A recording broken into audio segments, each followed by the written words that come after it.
Hi, this is Joyce Brandon, and today I'm bringing you a demonstration of an art project that's fun for artists of all ages. What you're going to need for today's project is some heavy watercolor paper, masking tape, a paintbrush or two, some acrylic paints. These are very inexpensive. They clean up easily with water, and you can find them at most craft stores and some big box stores. You're also going to need an aerosol can of air. This is something like what you would clean out your keyboard with. You'll want to work in an area with a surface that you do not mind getting dirty, and you'll want to have some water and paper towels for cleanup. Now, first I selected my subject. I chose a dolphin, which is composed of simple shapes and doesn't require a lot of details or colors. If you're working with young artists, I would encourage you to have them work on a similar subject, maybe a butterfly or a bird or a fish, something with simple lines and simple colors. Next, they're going to paint in their background, let it dry, and they're going to sketch their subject over the background. If they feel a little bit nervous about drawing directly onto what they're going to be working on, they can draw in their sketchbook and use a transfer method, as I've explained in a previous video. Now that you have your subject on your paper, your background is nice and dry, we're going to move on to painting the subject. In this case, I just used 3 colors: a tan, a gray, and a black for a little bit of shadow and the eyes and the blowhole. Very nice and simple. Not too complicated. Next, we're going to get into the messy part. Now, off to the side here, I have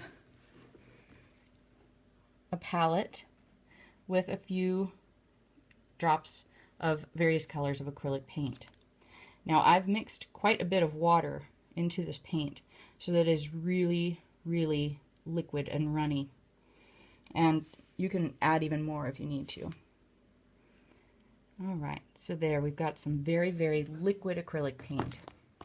Now I'm going to come back to my painting and tap, tap, tap, tap the acrylic paint on there.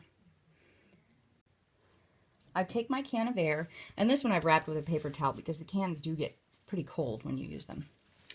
And you're going to just blast small blasts of that canned air towards the little droplets that you have tapped onto your paper. All right. And let's see, let's get a deeper color here. I'm going to be using a dark green.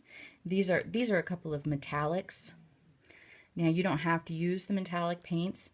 Regular matte colored paints work just fine.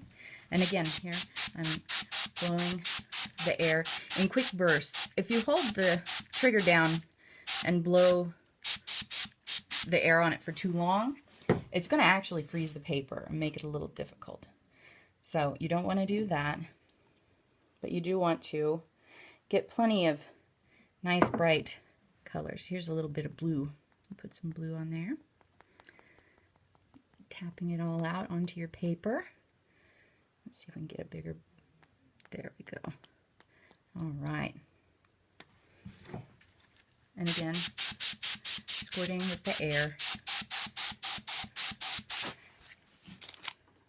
And you continue with any number of colors that you like.